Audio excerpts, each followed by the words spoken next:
શ્રી ગણેશાય નમઃ, શ્રી સરસ્વતી નમઃ, શ્રી ગુરુભ્યો નમઃ. આ અધ્યાયના પઠન અને શ્રવણથી ગુરુ સેવાનો અને તીર્થયાત્રાનો લાભ પ્રાપ્ત થાય છે. શ્રી ગુરુચરિત્ર અધ્યાય 42 શ્રી અનંત વ્રત મહિમા વર્ણન. શ્રી ગુરુ દ્વિજને કહે છે કે તું અનંત વ્રતનો મહિમા પૂછે છે તો હું તને તે મહિમા જણાવું છું. પૂર્વે અનેક લોકોએ આ વ્રતનું આચરણ કર્યું છે.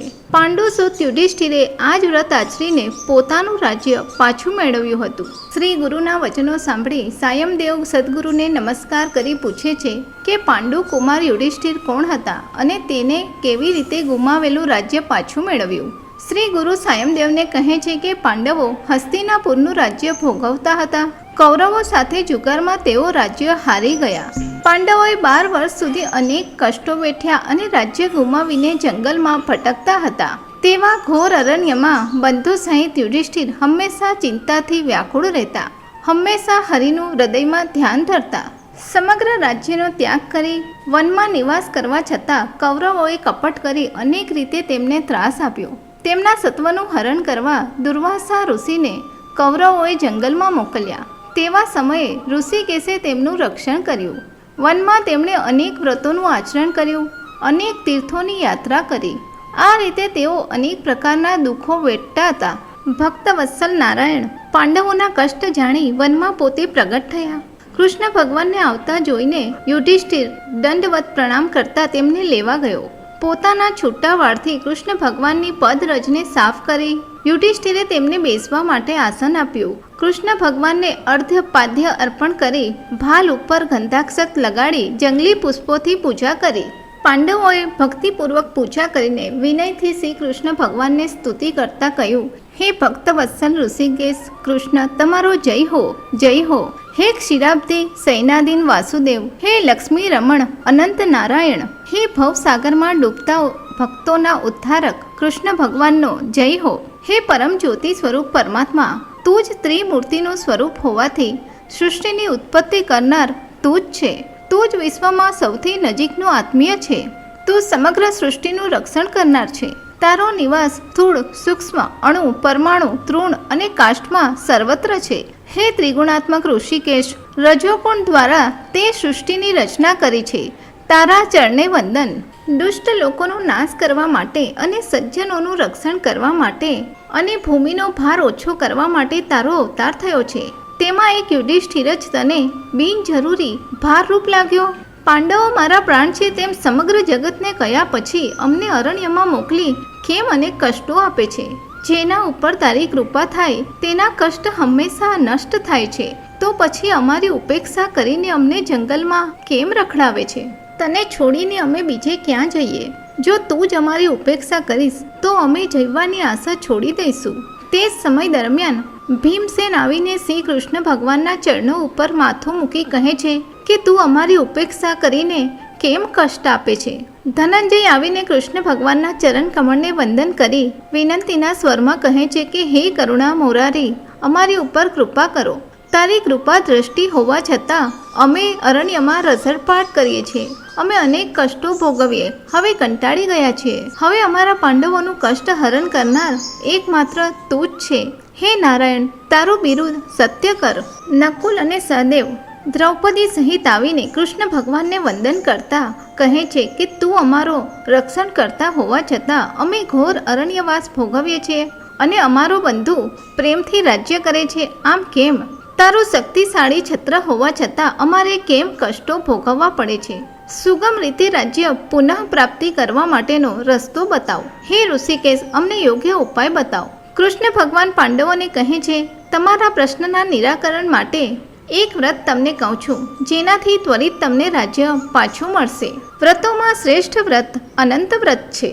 હવે તમને કહું છું કે અનંત કોને કહે છે? જળ, ચેતન, અત્ર તત્ર સર્વત્ર હું જ નિવાસ કરું છું. આથી મારું જ નામ અનંત છે. દિવસ, રાત્રિ, પક્ષ, માસ, વરસ, યુગ, કલ્પ, કલા, કાષ્ઠ અને મુહૂર્ત હું જ છું. એક કાષ્ઠ એટલે 18 નિમેષ. નિમેષ એટલે આંખના પલકારા. 30 કાષ્ઠ બરાબર 1 કલા. 30 કલા બરાબર 1 ક્ષણ અને 12 ક્ષણ બરાબર 1 મુહૂર્ત મેં નારાયણે પૃથ્વીનો ભાર ઓછો કરવા, દુષ્ટ દાનવોનો નાશ કરવા વાસુદેવ કુળમાં જન્મ લીધો છે. હું જ ત્રિમૂર્તિ છું, હું જ બ્રહ્મા, વિષ્ણુ, મહેશ્વર છું, હું જ અનંત છું. તે વિશે મનમાં શંકા રાખશો નહીં. હું જ સૂર્ય છું, હું જ ચંદ્ર છું, 14 ભુવનો પણ હું જ છું, તેમજ અષ્ટ વસુઓ અને 12 આદિત્યો પણ હું જ છું. 11 રુદ્રો, 7 સમુદ્રો, 7 ઋષિઓ તેમજ પર્વત અને નદીઓ પણ મારું જ સ્વરૂપ છે. આ પૃથ્વી ઉપર જેટલા વૃક્ષો છે તેમજ આકાશમાં જેટલા નક્ષત્રો છે તદ ઉપરાંત 10 દિશાઓ અને ભૂમિ પણ હું જ છું, એમ કૃષ્ણ ભગવાને કહ્યું. સપ્ત પાતાળ, 7 ઉદ્ધવલોક, અણુ, રેણુ, તૃણ, કાષ્ઠ અને વિશ્વનો આત્મા હું જ છું. હે યુધિષ્ઠિર, તું મનમાં જરાય શંકા રાખીશ નહીં. અનંત એટલે હું જ છું. તમે વિધિપૂર્વક અનંત વ્રતનું આચરણ કરો, તમારા માટે એ જ યોગ્ય છે. યુધિષ્ઠિરે હાથ જોડી વિનંતીના સ્વરમાં કહ્યું કે હે સ્વામી, અમને વિસ્તારપૂર્વક વ્રતની વિધિ, પૂજાની વિધિ તથા દાનમાં આપવાની વસ્તુઓ અંગે સમજ પાડો. કૃષ્ણ ભગવાન યુધિષ્ઠિરને કહે છે કે ભાદરવાની શુક્લ ચતુર્દશીએ અનંતની આરાધના કરવાથી તું ત્વરિત રાજ્ય પાછું મેળવીશ. કૃતયુગમાં સુમંતુ નામનો એક બ્રાહ્મણ હતો, જેનું ગોત્ર વશિષ્ઠ હતું. ભૃગુ ગોત્રમાં જન્મેલી દીક્ષા સુમંતુની પત્ની થઈ, જે સ્વભાવે ઉદાર તેમજ પતિવ્રતા હતી. તેમની પુત્રીનું નામ સુશીલા હતું. સમય જતાં એક દિવસે સુમંતુની પત્ની દીક્ષા મૃત્યુ પામી. સુમંતુને ઘેર તેની કન્યા સુશીલા ઘર સંભાળતી હતી. સુશીલા ઘરને વિવિધ પાંદડા, પુષ્પોના તોરણોથી અને વિવિધ રંગોની રંગોળીથી સુશોભિત કરતી હતી. રંગોળીમાં શંખ, સ્વસ્તિક, પદ્મ ઇત્યાદિ આકૃતિ સહિત રંગોળીઓ પૂરી ઘર તેમજ પૂજા ઘરને શોભાયમાન બનાવતી હતી. સુમંતુ વિધુર થયા. આથી અગ્નિહોત્ર જેવું કર્મ તેમનાથી થતું નહીં. આથી તેમણે પુનર્વિવાહ કર્યો. સુમંતુની બીજી પત્નીનું નામ કર્કશા હતું, જે દુષ્ટ સ્વભાવની હતી અને રોજ અનેક રીતે પતિ સાથે કે કન્યા સાથે કલહ કરતી હતી. સમય જતાં સુશીલા વિવાહલાયક થઈ. સુમંતુ મનમાં ચિંતા કરતો હતો કે જો યોગ્ય વર મળે તો મારી કન્યાનું કન્યાદાન કરીશ. સુમંતુ એવો વિચાર કરતો હતો તે દરમિયાન કૌંડિન્ય ઋષિ તેમના ઘેર આવ્યા. સુમંતુએ સુશીલાનું કન્યાદાન કૌંડિન્ય ઋષિને ગૃહ્ય સૂત્ર અનુસાર કર્યું. લગ્ન પછી અષાઢ અને શ્રાવણ એમ 2 મહિના કૌંડિન્ય ઋષિ સુમંતુના ઘેર જ રોકાયા. કન્યા અને સાવકી માતા વચ્ચે રોજ ઝઘડા થતા. આથી કંટાળીને કૌંડિન્ય ઋષિ સુમંતુને કહે છે કે હવે હું બીજા આશ્રમમાં રહેવા જઈશ. સુમંતુ મનમાં ખૂબ જ દુઃખી થાય છે અને વિચારવા લાગે કે મારી પત્ની એ પત્ની નથી પરંતુ દુશ્મન છે. હવે કન્યા મારાથી દૂર રહેવા જશે. આમ પિતા અને પુત્રીને જુદી પાડનારી આ કેવી પાપીણી સાથે લગ્ન કર્યા. જેના ઘરમાં શાંત સ્વભાવવાળી પત્ની નથી તેને માટે જંગલ દૂર નથી. હે પરમેશ્વર ત્રિપુરારી, હું આ સંસાર સાગરમાં ખૂપેલો છું. હું મારું નિત્ય કર્મ કે તપ યોગ્ય રીતે કરી શકતો નથી. મારા વચનો કર્કશા પત્ની સાંભળતી નથી. સુમંતુ આ રીતે ચિંતા કરતો હતો ત્યારે કૌંડિન્ય ઋષિ તેમને સમજાવવા લાગ્યા. આમ પણ ધર્માનુસાર 2 તપસ્વીઓ એક સાથે રહેવું ન જોઈએ, નહીં તો ધર્મહાનિ થાય છે. હું હવે પત્ની સહિત બીજા સ્થળે જઈશ અને ત્યાં જ તપ અનુષ્ઠાન આચરીશ. સુમંતુ કૌંડિન્યને આગ્રહ કરીને કહે છે કે હજુ 12 દિવસ અહીં રહો. ભાદરવા સુદ 13ના દિવસે અહીંથી પ્રસ્થાન કરો. સુમંતુની વિનંતી સાંભળી કૌંડિન્ય ઋષિ વધુ 13 દિવસ સુધી રોકાયા અને મુહૂર્તના સમયે તેમને પ્રસ્થાન કર્યું. સુમંતુએ કર્કશા પત્નીને કહ્યું કે આપણી પુત્રી પતિ સાથે પ્રસ્થાન કરે છે, આથી તેમને માટે ભાથું તેમજ દાળ ચોખા આપ. પતિની વાત સાંભળી કર્કશાએ દોડતી ઘરમાં ગઈ અને દરવાજો બંધ કરીને સાંકળ લગાવી દીધી અને બારણું ન ખુલે તે માટે આડા પથ્થરો મૂકી દીધા. કેટલી બૂમો પાડ્યા છતાં કર્કશાએ બારણું ન ખોલ્યું. સુમંતુ બારણા પર માથું પછાડી થાકી ગયો. છેવટે સુમંતુ રસોડામાં ગયા અને થોડી ઘઉંની થૂલી પોટલીમાં બાંધીને આપી. કૌંડિન્ય ઋષિએ પત્ની સહિત રથ ઉપર બેસીને ત્યાંથી પ્રસ્થાન કર્યું. કૌંડિન્ય ઋષિ અનુષ્ઠાન માટે નદી કિનારે આસન ઉપર બેઠા અને સુશીલા રથમાં બેસી અવલોકન કરતા નદી કિનારે અનેક સ્ત્રીઓને તેણે જોઈ. દરેક સ્ત્રી લાલ રંગની સાડી પહેરી અલગ અલગ કળશની અનંત ચતુર્દશી અંતર્ગત પૂજા કરતી હતી. આ સર્વ જોઈને જિજ્ઞાસાવશ સુશીલા સુહાગણોની નજીક જઈ તેમને પૂછવા લાગી કે તમે આ કયું વ્રત આચરો છો? સ્ત્રીઓએ સુશીલાને કહ્યું કે અમે અનંત વ્રત આચરીએ છીએ, જેનાથી તત્કાળ મનોકામના પૂરી થાય. સુશીલાએ તે સ્ત્રીઓને વિનંતી કરી કે આ વ્રત કેવી રીતે કરવું. સમસ્ત નારીઓએ કહ્યું કે આ વ્રત ભાદરવા સુદ 14ના દિવસે કરવું, જે અનંત વ્રત નામે પ્રસિદ્ધ છે. લાલ રંગના રેશમી દોરાને 14 ગાંઠોવાળી અનંત બનાવવો અને તેને લઈને નદી ઉપર જઈને પવિત્રતાથી સ્નાન કરવું. તે પછી શુદ્ધ વસ્ત્ર પહેરીને હળદર કંકુ લગાડીને 2 નવા કળશ ગંગા જમુના તરીકે લઈ આવવા. બંને કળશમાં જળ ભરીને રત્ન સહિત પંચપલ્લવ નાખી તેનું ષોડશોપચારે પૂજન કરવું. પંચપલ્લવ એટલે પીપળો, ઔદુંબર, વડ, આંબો અને પાયરી. પછી આરતી કરવી અને દર્ભના બનાવેલા શેષનાગની પૂજા કરવી. બંને કળશ ઉપર નવું વસ્ત્ર ધરાવવું અને દરેક ઉપર અષ્ટદલયુક્ત કમળ દોરવું. તે કળશ આગળ રંગબેરંગી રંગોળી પૂરવી અને શંખ, પદ્મ આદિથી સુશોભિત કરવી. ત્યારબાદ દર્ભના બનાવેલા શેષનાગ અને નાગણનું ષોડશોપચારે પૂજન કરવું અને વિષ્ણુ ભગવાનનું શેષશાહી તરીકે ધ્યાન કરવું. 7 ફેણયુક્ત શેષનાગ હંમેશા વિષ્ણુ ભગવાનના સાનિધ્યમાં હોવાથી તેનું અનંત તરીકે ધ્યાન કરવું. પિંગલાક્ષ ચતુર્ભુજ, જેમના જમણા હાથમાં શંખ અને પદ્મ છે, ડાબા હાથમાં ચક્ર અને ગદા છે, તેવા શ્રી વિષ્ણુ ભગવાનનું ધ્યાન કરવું. ઓમ નમો ભગવતે વાસુદેવાય આ મંત્રથી 2 નવા દોરા લાવીને એનું ષોડશોપચારે પૂજન કરીને ધ્યાન કરવું. ત્યારબાદ અનંત ગુણ રત્નાય એ મંત્રથી નવા દોરા કળશ ઉપર મૂકવા અને પુરુષ સુખથી તેમજ અતો દેવા મંત્ર સહિત પૂજન કરવું. આ પ્રમાણે ષોડશોપચારે પૂજન કર્યા પછી સંસાર ગહ્વરેતી મંત્ર બોલીને જમણા હાથે તે દોરો બાંધવો અને નમસ્તે વાસુદેવ મંત્ર ભણીને જૂના દોરાનું વિસર્જન કરવું. દાતા ચ વિષ્ણુ ભગવાન મંત્ર બોલીને ઘઉં ગોળની ઘી સહિતની બનાવેલી 1 શેર જેટલી વાનગી તાંબુલ સહિત દક્ષિણા બ્રાહ્મણને આપવી. અપૂપ આદિ પાયસન અડધું બ્રાહ્મણને આપવું અને અડધું પોતે જાતે ભોજન કરવું, તેમજ તાંબુલ અને દક્ષિણા બ્રાહ્મણને આપવી. આ પ્રમાણે 14 વર્ષ સુધી આ વ્રત આચરવું અને 14મા વર્ષે ઉદ્યાપન નિમિત્તે બ્રહ્મ ભોજન કરાવીને 14 કળશ દાનમાં આપવા. આ ઉદ્યાપન વિધિ શ્રદ્ધાપૂર્વક કરવી, જેથી ચારે પુરુષાર્થ અંતર્ગત મનોકામના પૂરી થશે. સ્ત્રીઓએ સુશીલાને આગ્રહ સાથે કહ્યું કે આજે જ ભાદરવાની 14 છે, તું પણ આજે જ આ વ્રત કર. સમસ્ત સ્ત્રીઓએ સુશીલાને 1-2 રેશમી દોરા અનંત બનાવવા માટે આપ્યા, જેના ઉપર 14 ગાંઠોવાળી અનંત તરીકે પૂજા કરવાની હોય છે. સુશીલા પાસે જે થૂલી હતી તેમાંથી અડધી થૂલી તેણે બ્રાહ્મણોને દાનમાં આપી. આ રીતે વ્રત આચરીને ત્યાંથી તેણે વિદાય લીધી. જતાં જતાં સુશીલાએ સર્વ સ્ત્રીઓને વંદન કર્યા અને રથ પાસે આવી. તે સમય દરમિયાન જ અનુષ્ઠાન પૂરું કરીને કૌંડિન્ય ઋષિ રથ પાસે આવ્યા. હવે ચાલો એમ કહીને બંનેએ રથમાં બેસી પ્રસ્થાન કર્યું. ત્યાં થોડા અંતરે એક સુંદર અમરાવતી જેવી નગરી જોઈ. તે નગરના લોકો સામયું કરવા આવ્યા અને કહ્યું કે તમે આ નગરમાં આનંદથી દીર્ઘકાલ પર્યંત રહો. અનેક રીતે નગરજનોએ કૌંડિન્ય ઋષિનું પત્ની સહિત સ્વાગત કર્યું. શ્રીમદ અનંતની કૃપાથી તેમણે પુષ્કળ ઐશ્વર્ય ભોગવ્યું. આ પ્રમાણે ઘણા દિવસો પસાર થયા અને કૌંડિન્ય ઋષિનું ગ્રહસ્થ જીવન આનંદ કિલ્લોલમાં વ્યતીત થયું. તે જ સમય દરમિયાન ઋષિએ સુશીલાના હાથમાં બાંધેલો અનંતનો લાલ દોરો જોયો. કૌંડિન્ય ઋષિ સુશીલાને પૂછે છે કે આ લાલ રંગનો દોરો તારા હાથમાં બાંધ્યો છે, તે શું મારું વશીકરણ કરવા બાંધ્યો છે?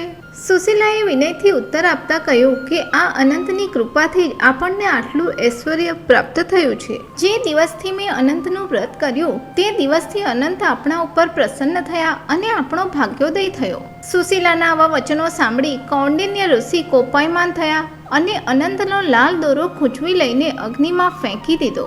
કૌંડિન્ય ગુસ્સે થઈને કહે છે કે ક્યાંનો અનંત, આ તો મેં બહુ તપ કર્યું તેના પરિણામે આ ઐશ્વર્ય પ્રાપ્ત થયું છે. આ તો તે વશીકરણ કરવા લાલ દોરો બાંધ્યો છે. સુશીલા મનમાં ખૂબ જ દુઃખી થઈ અને દોડથી જઈને અગ્નિમાંથી દોરો કાઢી લઈ દૂધમાં ભીંજવીને દોરો બચાવ્યો. અનંત ભગવાનની અવકૃપા થવાથી કૌંડિન્ય ઋષિનું ઐશ્વર્ય તત્ક્ષણ નાશ પામ્યું. તેઓ ગરીબ થઈ ગયા. નગરમાં તેમના મિત્રો શત્રુ બની ગયા. ગોધન અને ઘરના વાસણો ચોરો ચોરી ગયા. કૌંડિન્ય ઋષિનું ઘર બળીને ખાખ થઈ ગયું. એકાદ વસ્ત્ર પણ પહેરવા માટે બાકી ન રહ્યું. શ્રી અનંતની અવકૃપા થતાં સમસ્ત વૈભવ નષ્ટ થયો. વિવેક સ્ફૂર્તા કૌંડિન્ય ઋષિને લાગ્યું કે મેં મધમાં છકીને વિના કારણે અનંતને અગ્નિમાં નાખ્યો. આથી અનંત મારા ઉપર ગુસ્સે થયા છે. હવે એક જ પ્રતિજ્ઞા લઉં છું કે જ્યારે મને લક્ષ્મીપતિ શ્રી અનંતના દર્શન થશે ત્યારે જ હું અન્નોદક ગ્રહણ કરીશ. આવો દ્રઢ નિશ્ચય કરી કૌંડિન્ય ઋષિ પત્ની સહિત જંગલમાં આગળ વધ્યા. અરે અનંત, તું ક્યાં છે? મને ક્યાં તારા દર્શન થશે? એમ કહીને અર્ધ બેભાન અવસ્થામાં કૌંડિન્ય ઋષિ આમ તેમ રઝળતા હતા. તેવી પરિસ્થિતિમાં તેમણે એક આંબાના વૃક્ષને જોયું જે અનેક ફળોથી લચેલું હતું. તે વૃક્ષ ઉપર કોઈ પણ પક્ષી, કોયલ, પતંગિયા એનો આશ્રય લેતા ન હતા. કૌંડિન્ય ઋષિએ તે વૃક્ષને પૂછ્યું કે હું અનંતને શોધવા નીકળ્યો છું. તે અનંતને ક્યાંય જોયો? આંબાનું વૃક્ષ ઋષિને કહે છે કે મેં તો ક્યારેય અનંત ભગવાનને જોયા નથી. જો તને મળે તો મારી આ દયાજનક પરિસ્થિતિ જણાવજે. ત્યાંથી આગળ વધતા કૌંડિન્ય ઋષિએ એક વાછરડા સહિત ગાયને જોઈ. તેની આજુબાજુ લીલુંછમ ઘાસ હોવા છતાં ઘાસને ખાઈ શકતી નહોતી. કૌંડિન્ય ઋષિ ગાયને પૂછે છે કે તે અનંતને જોયા હોય તો તે વિશે કહે. ગાયે ઋષિને જવાબ આપતા કહ્યું કે મેં તો અનંતને જોયો નથી, પણ જો તને મળે તો મારી આવી દયાની સ્થિતિ તેને કહેજે. ત્યાર પછી કૌંડિન્ય ઋષિ જંગલમાં આગળ વધ્યા તો તેમણે એક અલમસ્ત બળદને જોયો. બળદે જવાબ આપ્યો કે મેં તો અનંતને જોયો નથી, પણ જો તને મળે તો મારી આ પરિસ્થિતિના નિવારણ માટે વિનંતી કરજે. આગળ જતા કૌંડિન્ય મુનિએ 2 સુંદર સરોવર જોયા. તેમાં શીતળ અને નિર્મળ જળ હોવા છતાં હંસાદી પક્ષીઓ તેના કિનારે દેખાતા ન હતા. તે સરોવર જળમાં કમળ અને કુમુદ આદિ અસંખ્ય પુષ્પો હોવા છતાં પક્ષીઓ તેના કિનારે કિલ્લોલ કરતા ન હતા. ઋષિએ સરોવરને પૂછ્યું કે અનંતને તમે જોયો છે? સરોવરોએ ઋષિને જવાબ આપતા કહ્યું કે અનંતને અમે જોયો નથી. જો તમને તેના દર્શન થાય તો અમારું દુઃખ તેમને કહેજો. આગળ જતા ઋષિએ એક ગધેડાને અને એક હાથીને જોયા. ઋષિએ તેમને અનંત વિશે પૂછતા બંનેએ ના પાડી. કૌંડિન્ય ઋષિ અત્યંત નિરાશ થયા અને પોતાનો પ્રાણ ત્યાગ કરવા તૈયાર થયા. તે જ સમય દરમિયાન એક વૃદ્ધ બ્રાહ્મણનો વેશ પરિધાન કરી તેમની નજીક આવ્યો અને ઋષિને કહેવા લાગ્યો કે ઉઠો. વૃદ્ધ બ્રાહ્મણ કૌંડિન્ય ઋષિને કહે છે કે તું શ્રી અનંત વિશે શોધખોળ કરે છે ને, તું મારી સાથે ચાલ, હું તને અનંતને બતાવીશ. એમ કહીને તેણે ઋષિનો જમણો હાથ પકડ્યો. વૃદ્ધ બ્રાહ્મણ કૌંડિન્ય ઋષિને ઉઠાડીને જંગલમાં આગળ લઈ ગયા અને અચાનક એ જ અરણ્ય નગરીમાં પરિવર્તન પામ્યું. કૌંડિન્ય ઋષિને વૃદ્ધ બ્રાહ્મણ નગરીના રાજમહેલમાં લઈ ગયા, જ્યાં રત્નજડિત સિંહાસન ઉપર તેમણે પોતાનું સાચું સ્વરૂપ બતાવ્યું. કૌંડિન્ય ઋષિએ પશ્ચાતાપૂર્વક માફી માંગી અને તેમના ચરણે માથું મૂકીને અનેક સ્તોત્રો દ્વારા સ્તુતિ કરી. હે ગોવિંદા, હે ચિદાનંદ, હે શ્રી વત્સલા, તમને મારા વંદન. તારા સ્મરણ માત્રથી ભક્તોના દુઃખો અને પાપો નષ્ટ થાય છે. તું શ્રેષ્ઠ યજ્ઞ પુરુષ તેમજ બ્રહ્મા, વિષ્ણુ અને મહેશનું સ્વરૂપ છે. તારા દર્શન માત્રથી સમસ્ત દોષો દૂર થાય છે. હે વૈકુંઠ નિવાસી જગતવ્યાપી નારાયણ, તમને મારા વંદન હજો. હે અનંત કોટી બ્રહ્માંડ નાયક, તું સમગ્ર જગતનું રક્ષણ કરનાર છે. હું પાપી તેમજ પાપ કરનારો છું. હું ભક્તિને જાણતો નથી, આથી હું પાપાત્મા હોવા છતાં તમે દયા કરીને મને ક્ષમા આપો. તારા વિના હું બીજા કોઈ દેવતાને જાણતો નથી. આ જ કારણથી શરણાગત થઈ મેં તારા ચરણો પકડ્યા છે. આજે મારો જન્મ સફળ થયો છે. મારું જીવન સાચે જ ધન્ય થઈ ગયું. તમારા ચરણ કમળનો ભ્રમર થઈ હું તેની સુવાસ લઉં છું. આ પ્રમાણે કૌંડિન્યની સ્તુતિ સાંભળી ભક્તજનોના ચિંતામણી સ્વરૂપ અનંત ભગવાન પ્રસન્ન થયા અને તેને 3 વરદાન આપ્યા. પહેલું ધર્મ પ્રાપ્તિ, દરિદ્રતાનો નાશ અને શાશ્વત વૈકુંઠવાસ. કૌંડિન્ય ઋષિ ભગવાન અનંતને પૂછે છે કે એક આશ્ચર્યકારક આમ્ર વૃક્ષ મેં જોયું હતું, જેને અનેક ફળો લાગેલા હતા. તે ફળને કોઈ પણ પક્ષી સ્પર્શ કરતું ન હતું. વાછરડા સહિત ગાયને જોઈ તેની આજુબાજુ લીલુંછમ ઘાસ હોવા છતાં તે ખાઈ શકતી નહોતી. આગળ જતા 2 સરોવરોને એકબીજામાં ભળી ગયેલા. તે સરોવરમાં નિર્મળ જળ હતું. આગળ જતા એક અલમસ્ત બળદને જોયો. તેના મુખ દ્વારા જંગલમાં નિવાસ હોવા છતાં ઘાસ પણ ખાઈ શકતો નહોતો. આગળ જતા એક મદોન્મત્ત હાથી અને એક ગધેડાને પણ જોયો. તે પછી આગળ વધતા એક વૃદ્ધ બ્રાહ્મણને જોયો. આ બધાની અસહ્ય પરિસ્થિતિ શા માટે થઈ તે સમજાતું નથી. માટે હે જગન્નાથ કેશવ, અમને વિસ્તારપૂર્વક સમજાવો. કૃપાનિધિ નારાયણ ભક્ત કૌંડિન્યને વિસ્તારથી કહે છે કે જે આમ્રવૃક્ષ તે જોયું હતું તે પૂર્વજન્મમાં વેદશાસ્ત્ર સંપન્ન પંડિત હતો, પરંતુ ઉન્મત્ત અહંકારી થઈને તે શિષ્યોને શાસ્ત્ર જ્ઞાન આપતો ન હતો. તે પાપને લીધે તે પંડિત આમ્રવૃક્ષ થયો. ત્યારબાદ જે ધેનુને તે જોઈ તેણે પૂર્વજન્મમાં બંજર જમીન દાનમાં આપી હતી. બળદને જોયો તે પૂર્વજન્મમાં એક ધનાઢ્ય શેઠ હતો. તેણે તે જન્મમાં કોઈ દાન કર્યું ન હતું, આથી તેની આવી ગતિ થઈ. તે જે 2 સરોવર જોયા તે પૂર્વજન્મમાં 2 બહેનો હતી અને તેમણે અરસપરસ દાન આપી ધર્મનું અયોગ્ય અર્થઘટન કરતા તેમને આ ફળ પ્રાપ્ત થયું. ગધેડો એટલે તારો ક્રોધ અને હાથી એટલે તારો મદ સમજજે. પશ્ચાતાપથી તારું મન શુદ્ધ થતાં હું જ તને બ્રાહ્મણ સ્વરૂપે મળ્યો. જે તે જોયું તે સર્વને મેં મુક્તિ આપી દીધી છે. તેઓ ઐશ્વર્ય ભોગવીને અંતે સ્વર્ગલોક ભોગવશે. તું પુનર્વસુ નક્ષત્રમાં કૌંડિન્ય નામના તારા રૂપે નિવાસ કર. આવું વરદાન અનંત ભગવાને કૌંડિન્યને આપ્યું. આવું વરદાન મેળવી ઘણા સમય સુધી રાજ્ય કરીને કૌંડિન્ય ઋષિ સ્વર્ગ ભુવનમાં ગયા. આ પ્રમાણે અનંત વ્રતની કથા ઋષિકેશે ધર્મરાજા યુધિષ્ઠિરને કહી સંભળાવી અને યુધિષ્ઠિરે પણ તે વ્રતનું આચરણ કર્યું. શ્રી ગુરુ સાયમદેવને કહે છે કે અનંત વ્રતના પ્રભાવે પાંડવોએ ત્વરિત રાજ્ય પાછું મેળવ્યું. અનેક ઋષિવરોએ આ વ્રતનું આચરણ કર્યું છે. કોઈ પણ સ્ત્રી પુરુષ આ વ્રતના આચરણથી 4 પુરુષાર્થ પ્રાપ્ત કરી શકે છે. વ્રતોમાં અનંત વ્રત શ્રેષ્ઠ છે અને તારા જ્યેષ્ઠ પુત્રને આ વ્રતનો દોરો બાંધ. કૌંડિન્ય ઋષિ આ વ્રત દ્વારા તમામ પ્રકારનું ઐશ્વર્ય પામ્યા અને આ વ્રતના પાલનથી અમાપ પુણ્ય પ્રાપ્ત થાય છે. તમારું ગોત્ર કૌંડિન્ય હોવાથી તમે આ વ્રતનું આચરણ કરતા તમને પુષ્કળ પુણ્ય મળશે અને અમારી આજ્ઞા હોવાથી તમારે આ વ્રત અવશ્ય કરવું. શ્રી ગુરુની આજ્ઞાનુસાર સાયમદેવે આનંદ ઉલ્લાસથી આ વ્રત કરી શ્રી ગુરુની વિવિધ ઉપચારોથી પૂજા કરી. અનેક દીપમાળા પ્રગટાવીને ગીત, નૃત્ય અને વાદ્યો સહિત સાયમદેવે સહકુટુંબ ભક્તિભાવથી શ્રી ગુરુની પૂજા કરી. બ્રાહ્મણોનો યોગ્ય સત્કાર કરી શ્રી ગુરુને ભક્તો સહિત ભોજન કરાવ્યું, જેથી શ્રી ગુરુ પ્રસન્નતાથી સંતોષ પામ્યા. આ પ્રમાણે શ્રી ગુરુની આરાધના કરી સાયમદેવ પોતાના વતનમાં પાછો ફર્યો. સાયમદેવે પોતાના સ્ત્રી પુત્રોને વતન મોકલી પોતે એકલો શ્રી ગુરુની સેવા માટે ગાણગાપુર પાછો ફર્યો.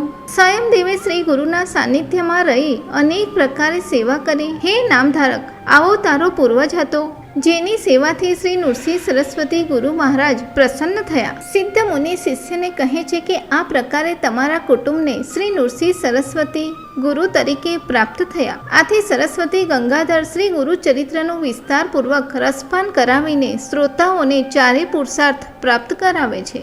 શ્રી ગુરુચરિત્રામૃત પરમ કથા કલ્પતરુ અંતર્ગત શ્રી નૃસિંહ સરસ્વતી ઉપાખ્યાનમાં સિદ્ધ નામધારક સંવાદાત્મક શ્રીમદ અનંત વ્રત મહિમા વર્ણન નામનો 42મો અધ્યાય સમાપ્ત. શ્રી ગુરુ દત્તાત્રેયાર્પણમસ્તુ. શ્રી ગુરુદેવ દત્ત.